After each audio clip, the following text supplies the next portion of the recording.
Hello story lovers, welcome back to my channel 'Prema Pallaki' part 60.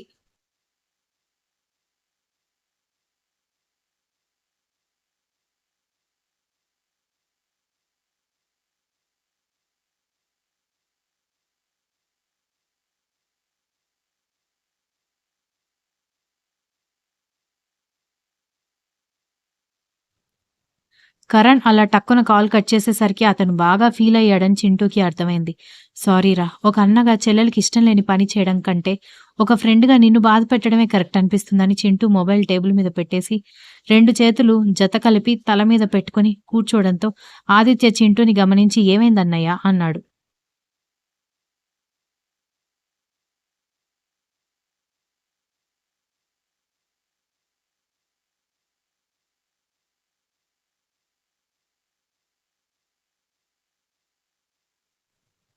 ఏం లేదు అని చెప్పి ఆదిత్య చేతిలో ఫైల్ తీసుకున్నా కూడా మొహం అదోలా ఉండడంతో నువ్వేదో లేకుండా ఫేస్ అలా పెట్టవని నాకు తెలుసన్నయ్య. ఏమైందని మరొకసారి ఆదిత్య అడగడంతో చింటూ జరిగిందంతా చెప్పాడు. ధృతి, వంశీ కాస్త ఆవేశపరులని మనకు తెలుసు కదన్నయ్య. చెప్తే అర్థం చేసుకుంటారు అన్నాడు ఆదిత్య. పాపం కరణ్ ఆ నిమిషం ఎలా ఫీల్ అయి ఉంటాడో అని ఆదిత్యకి కూడా చివుక్కుమనిపించింది.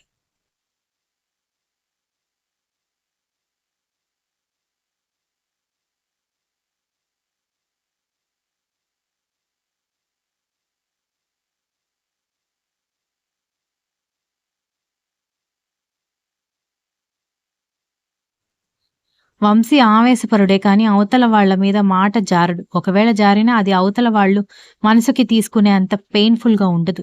ఎందుకంటే వాడన్ని నిజాలే మాట్లాడతాడు. కాకపోతే కాస్త హార్ష్‌గా మాట్లాడతాడు. కానీ ధృతి అలా కాదు. మెల్లగా మాట్లాడినా అవతల వాళ్ళు కాస్త బాధ కలిగేలాగే మాట్లాడుతుంది. కరణ్ టీజ్ చేయడం తప్పే కావచ్చు కానీ అది చెప్పే పద్ధతి మాత్రం అది కాదు. అంకుల్, ఆంటీ మన ఇంటికి రావాలని అనుకుంటున్నారంట. మామూలుగా అయితే వాడే ఎగురుకుంటూ తీసుకొచ్చేవాడు. కానీ ఇప్పుడు నా పర్మిషన్ కోసం కాల్ చేశాడు అన్నాడు చింటూ.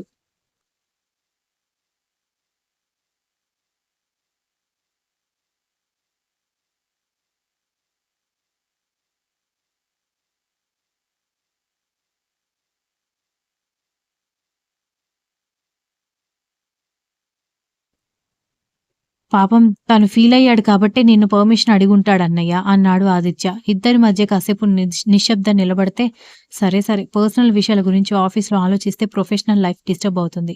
ఏ లాస్ వచ్చినా ఇప్పుడు మన ముగ్గురం డాడీకి, పెదనాన్నకి ఆన్సర్ చేయాల్సిన పరిస్థితిలో ఉంటాం అంటూ వర్క్ చేసే ఇంట్రెస్ట్ లేకపోయినా మనసులో కలుక్కుమంటున్నా కూడా తప్పక ఫైల్ మొత్తం చెక్ చేసి సిగ్నేచర్ చేసి తమ్ముడు చేతిలో పెట్టేశాడు.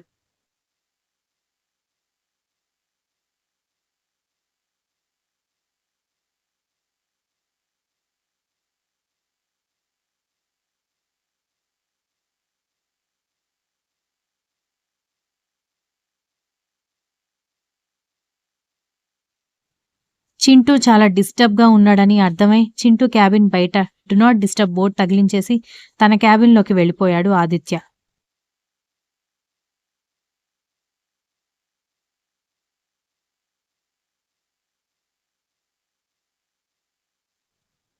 సత్య తన స్కూటీని అంత జాగ్రత్తగా దాచిపెట్టడం చూసి మీ సార్ అన్నావు, ఎవరా సారు?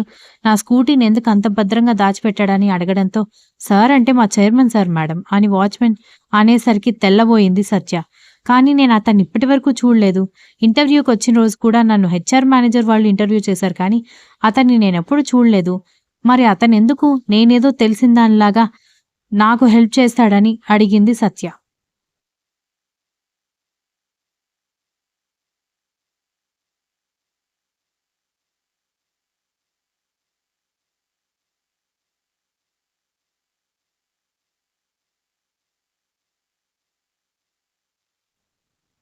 అది మాకెలా తెలుస్తుంది మేడం అని వాచ్‌మెన్ అనేసరికి సత్య నుదురు రుద్దుకుంటూ, సరే నువ్వు బయటికి వెళ్లి నీ వర్క్ నువ్వు చేసుకో, నేను లోపలికి వెళ్ళొస్తానని ఆలోచిస్తూనే లోపలికెళ్లి లిఫ్ట్ ఎక్కి చైర్మన్ ఛాంబర్ కనిపించడంతో హెచ్ఆర్‌తో తన ఫార్మాలిటీస్ గురించి మాట్లాడదాం అనుకుని కూడా కాలు తిప్పుకొని వెళ్లి చైర్మన్ ఛాంబర్ డోర్ కొట్టింది.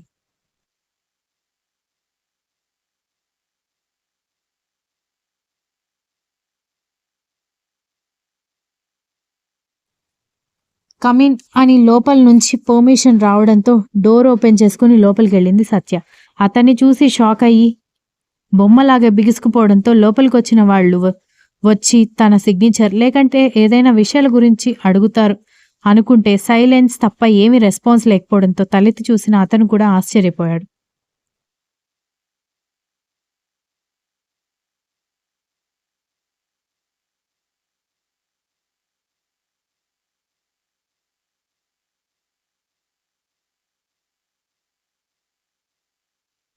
వి వినోద్ అంటూ నమ్మలేక అడగడంతో నేనే అంటూ అతను నవ్వేసరికి ఇడియట్ నా స్కూటీ అంత భద్రంగా ఎవరు దాచిపెట్టారో అర్థం కాక నేను కన్‌ఫ్యూజ్ అయిపోయాను. అసలు ఎవడో ఏంటో అనుకున్నాను. నువ్వా అంటూ పక్కనే ఏదైనా దొరుకుతుందేమోనని వెతకడం చూసేసరికి రాక్షసి దెబ్బ తగులుతుంది. పిచ్చి వేషాలు వేయకు అని అతని ఛాంబర్ మొత్తం పరిగెడుతుంటే ఆమె కూడా అతన్ని కొట్టడానికి వెనక పరుగులు పెట్టింది.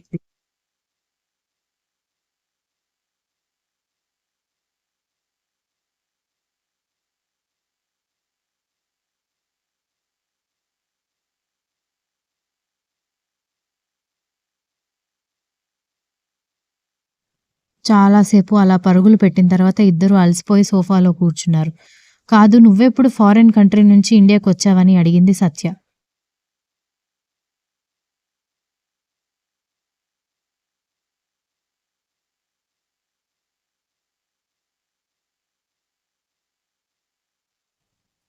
హలో మేడం, మనందరి ఎడ్యుకేషన్ ఒకేసారి అయిపోయినప్పుడు నేనింకా అదే దేశంలో కూర్చుని చెమ్మ చెక్క ఆడుకోనా? ఇక్కడ మా డాడీ కంపెనీ ఉంటే దాని బాధ్యతలు తీసుకుందామని ఇండియాకొచ్చాను అన్నాడు. హో! అయితే ఈ కంపెనీ చైర్మన్ నువ్వే అన్నమాట. అదేదో నన్నెవరో ఫాలో అయ్యి లవ్ చేస్తున్న రేంజ్‌లో చెప్పాడు తెలుసా వాచ్‌మెన్ అంటూ ఛాంబర్ మొత్తం గమనిస్తున్న సత్యని చురుగ్గా చూస్తున్నాడు అతను.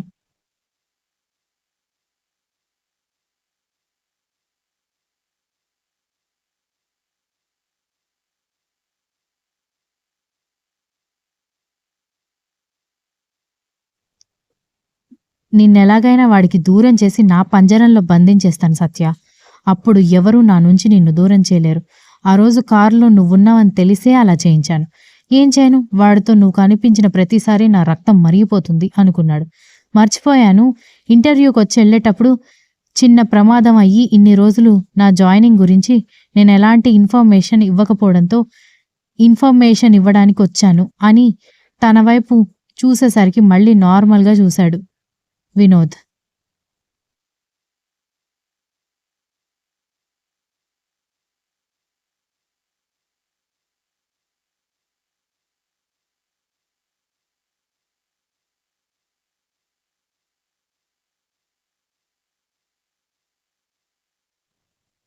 Hey! This is too much. ఇది నా కంపెనీ అయినప్పుడు నువ్వు స్పెషల్‌గా హెచ్‌ఆర్ దగ్గరికి వెళ్లి నీ ఫార్మాలిటీస్ చేసుకోవాల్సిన అవసరం ఏముంది?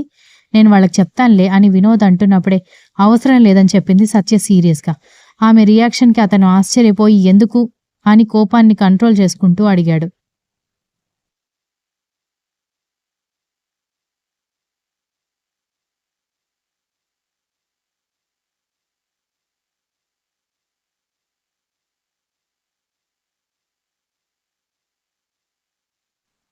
నువ్వెంత చైర్మన్ అయినా కూడా నేను అందరిలాగే ఇంటర్వ్యూకొచ్చిన ఒక క్యాండిడేట్.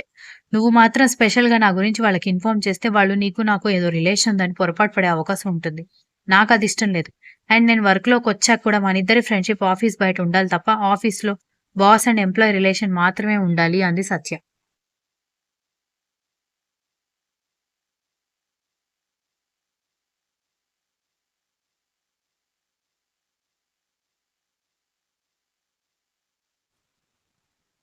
అది ఏమాత్రం ఇష్టం లేకపోయినా ఆమెకి అనుమానం రాకూడదు కాబట్టి నీ ఇష్టం. బట్ 1 వీక్ తర్వాత వచ్చావు కాబట్టి డిలే చేశావని దీన్ని కూడా రిమార్క్‌గా యాడ్ చేసుకొని వాళ్ళు నిన్ను రిజెక్ట్ చేసే అవకాశం ఉంటుంది. కాబట్టి జస్ట్ తన ప్రాబ్లమ్ ఇది. సెలెక్ట్ చేసుకోండి అని చెప్తాను అన్నాడు వినోద్.